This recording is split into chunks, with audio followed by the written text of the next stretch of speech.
Good morning, student. How are you? Hope you guys are fine. Today we are start with the chapter 4 and headline इसके लिए जानेंगे and headline is M और are. इस chapter में हम लोग जानेंगे कि इज एम और आर का यूज कहाँ, कैसे और किसके साथ किया जाएगा। सबसे पहले हम लोग ये जानेंगे कि किस सेंटेंस के साथ हम लोग को इज एम और आर का यूज करेंगे। सबसे पहले हम लोग सेंटेंस पहचानेंगे, तो उसके पहचानने के लिए यहाँ दिया हुआ है, कैसे हम लोग पहचानेंगे पढ़ते हैं। हिंदी वाक्य के अंत में है, हूँ, है आदि आते हैं और इससे पूर्व यानी इससे पहले कोई नाउन, एडजेक्टिव या एडजेक्टिव नाउन या प्रीपोजिशन नाउन आदि आते हैं, तो ऐसे सेंटेंस में हम लोग किसका यूज करते हैं, इज एम और आर का। सिंपल तौर से आप समझे कि जिस सेंटेंस के लास्ट में है, हूँ, है आदि दिया हो, तो ऐसे सेंटेंस में हम लोग किसका यूज करना है, इज एम और आर का। अब हम लोग जानेंगे कि इज एम और आर का यूज किसके किसके साथ किया जाएगा।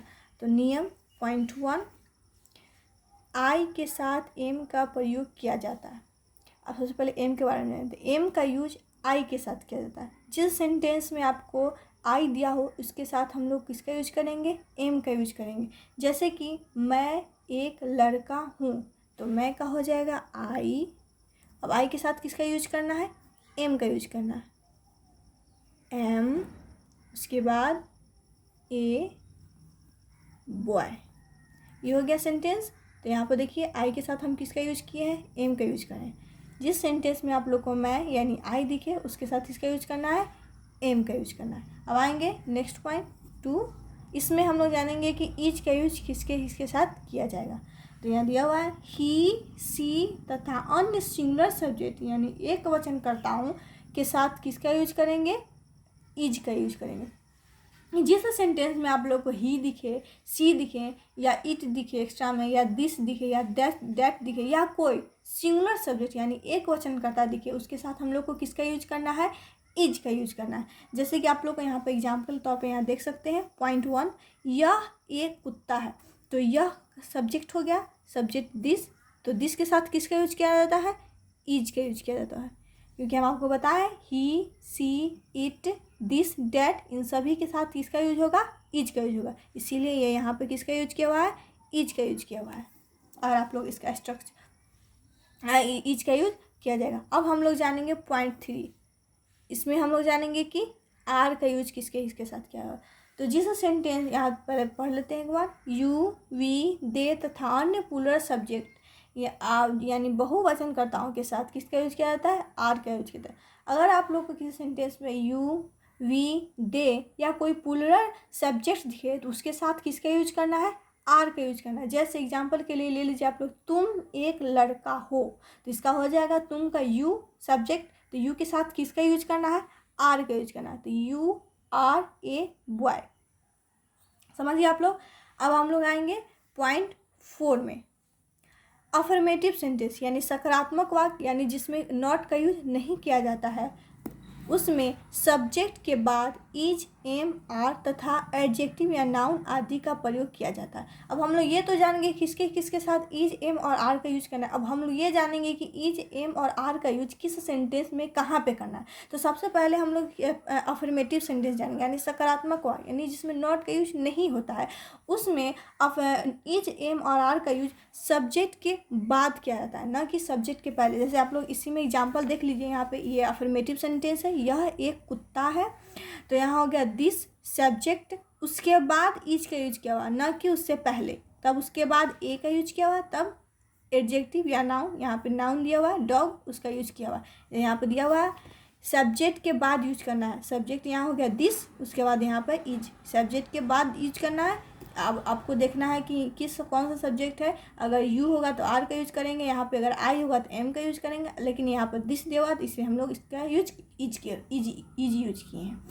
इसी तरह आप लोग को फिर से मैं एक बार और समझा दे रही हूँ, अफर्मेटिव सेंटेंस में सब्जेक्ट के बाद इज, एम और आर का यूज किया जाता है, ना कि उससे पहले। अगर आप लोग इसका स्ट्रक्चर देखना चाहें तो वो देख लीजिए। सबसे पहले हम लोग लिख लेंगे सब्जेक्ट, उसके बाद इज, एम या आर, और अगर सेंटेंस में ए या एन का यूज होने वाला हो तब उसके बाद हम लोग ए का यूज करेंगे या एन का यूज करेंगे, उसके बाद तब हम लोग एडजेक्टिव या नाउन का यूज करेंगे। हो गया। अब हम लोग आएंगे पॉइंट 5 में, निगेटिव सेंटेंस यानी नकारात्मक वाक्य, मीन्स जिसमें नॉट का यूज किया जाता है। पढ़ेंगे निगेटिव सेंटेंस यानी नकारात्मक वाक्यों में सब्जेक्ट्स के साथ के बाद इज नॉट या एम नॉट या आर नॉट तथा एडजेक्टिव या नाउन आदि का प्रयोग किया जाता है। अफर्मेटिव सेंटेंस में सब्जेक्ट के बाद इज नॉट का यूज करना है, एम नॉट का यूज करना है, आर नॉट का यूज करना है। सब्जेक्ट से पहले नहीं करना है। सबसे पहले हम लोग सब्जेक्ट लिखेंगे, उसके बाद उस सब्जेक्ट में अगर एम यूज हो रहा होता है एम नॉट लिखेंगे, अगर इज यूज होने वाला होगा तो इज नॉट लिखेंगे, अगर आर यूज होने वाला है तो आर नॉट लिखेंगे। उसके बाद एडजेक्टिव या कोई नाउन लिखेंगे। जैसे कि आप लोग यहाँ पे एक एग्जाम्पल देख लीजिए। पॉइंट 2, यह एक बिल्ली नहीं है। ये क्या है? निगेटिव सेंटेंस है। तो यह यानी इट सब्जेक्ट हो गया, तो इट के साथ किसका यूज करते हैं? इज का यूज करते हैं। तो उसके बाद सब्जेक्ट पहले यूज किए, उसके बाद इज यूज किए, तब नॉट यूज किए, तब एन यूज किए, तब नाउन यानी कैट यूज किए। उसी तरह से आप अगर यहाँ पे आप लोग इसका स्ट्रक्चर देखना चाहें तो देख लिए। सबसे पहले यहाँ पे लिखेंगे सब्जेक्ट, उसके बाद अगर जिस सब्जेक्ट में इज का यूज होगा उसमें लिखेंगे इज नॉट, और अगर सब्जेक्ट में आर यूज होने वाला होगा, नहीं एम, तो एम नॉट। अगर उस सब्जेक्ट में आर यूज होने वाला होगा तो आर नॉट। उसके बाद ए अगर दिया हो सब्जेक्ट में सेंटेंस में तो या एन। उसके बाद हम लोग एडजेक्टिव या नाउन का यूज करेंगे। अब आएंगे हम लोग पॉइंट 6 में, इंट्रोगेटिव सेंटेंस यानी प्रश्नवाचक वाक्य, जिसमें प्रश्न पूछा जाए, किसी क्वेश्चन किसी तरह का पूछा जाए। इसमें 3 पॉइंट दिए हुए हैं। सबसे पहले पॉइंट 1 समझेंगे। सब्जेक्ट्स में पहले इज, एम, आर और बाद में एडजेक्टिव या आदि नाउन का प्रयोग किया जाता है। हम लोग अफर्मेटिव और निगेटिव सेंटेंस में तो ये जाने थे कि सब्जेक्ट के बाद इज, एम और आर का यूज करना है, लेकिन इंट्रोगेटिव सेंटेंस में सब्जेक्ट से पहले इज, एम और आर का यूज करना है, सब्जेक्ट के बाद नहीं। अगर आप लोग यहाँ पर एग्जाम्पल देखना चाहें तो यहाँ पर देख लीजिए। पॉइंट 6, क्या यह सफ़ेद है? ये इंट्रोगेटिव सेंटेंस है। तो देखिए इसमें सबसे पहले किसका यूज किया हुआ है? इज, एम और आर का। तो यहाँ पर इज का यूज किया हुआ है, उसके बाद यहाँ सब्जेक्ट है, इट सब्जेक्ट हुआ, तब उसके बाद हम यूज किया हुआ एडजेक्टिव या नाउन। अब हम लोग इसका स्ट्रक्चर जान लेंगे। सबसे पहले यहाँ पर होगा इज, एम, आर, तब हम लोग को सब्जेक्ट लिखना है, उसके बाद हम लोग को एडजेक्टिव या नाउन लिखना है। समझ गए? अब हम लोग आएंगे पॉइंट 2 में, निगेटिव क्वेश्चंस में सब्जेक्ट के बाद नॉट का प्रयोग किया जाता है। इसमें अगर इंट्रोगेटिव में अगर निगेटिव क्वेश्चन हो तो उसमें नॉट का यूज कहाँ पे करना है वो देखिए। तो इसमें नॉट का यूज सब्जेक्ट के बाद करना है। मीन्स सबसे पहले हम लोग इज या एम या आर यूज करेंगे, उसके बाद सब्जेक्ट लिखेंगे, उसके बाद नॉट लिखेंगे, उसके बाद तो हम लोग एडजेक्टिव या नाउन लिखेंगे। जब से आप लोग एग्जाम्पल के तौर पर समझ जाइए। जैसे यहाँ पर पॉइंट 6 दिया हुआ है, अगर इसी में क्या यह सफ़ेद, अगर इसी में दिया होता है क्या यह सफ़ेद नहीं है, तो हम लोग सबसे पहले इज लिखते हैं, उसके बाद इट लिखते, उसके बाद नॉट लिखते हैं। यहाँ इट दिया हुआ है ना, उसके बाद नॉट यहाँ पर लिखते, तब हम लोग लिखते वाइट। अब यहाँ पर स्ट्रक्चर देख लीजिए। सबसे पहले हो जाएगा इज, एम या आर, उसके बाद सब्जेक्ट लिखेंगे, उसके बाद नॉट लिखेंगे, उसके बाद तब हम लोग एडजेक्टिव या नाउन लिखेंगे। समझ गया? अब आएंगे पॉइंट 3, सभी क्वेश्चंस के अंत में प्रश्न चिन्ह लगाया जाता है।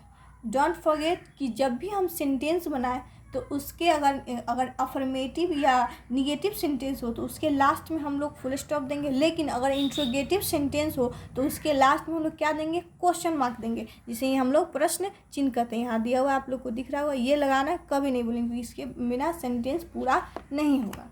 अब आएंगे turn the page number 24, exercise समझेंगे। आप लोग को एक्सरसाइज बना लेना है।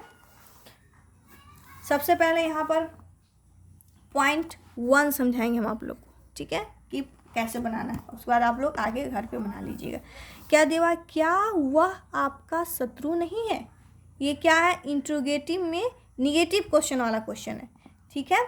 तो यहाँ दिया हुआ क्या वह आपका शत्रु नहीं। तो हम लोग जाने थे कि इंट्रोगेटिव में सबसे पहले इज, एम और आर का यूज किया जाता है, तब सब्जेक्ट का यूज करना। तो सबसे पहले इज, एम और आर का यूज करेंगे, लेकिन इसके पहले हम ये देखेंगे कि इसमें किसका यूज होने वाला है, इज का यूज होने वाला है या एम का यूज होने वाला है या आर का यूज। इसके लिए हम लोग सब्जेक्ट में जाएंगे। तो यहाँ सब्जेक्ट क्या दिया हुआ है, वह यानी ही के साथ किसका यूज किया जाएगा, हम आपको बताए थे। तो ही के साथ इज का यूज किया जाएगा। तो सबसे पहले यहाँ पर लिखेंगे इज,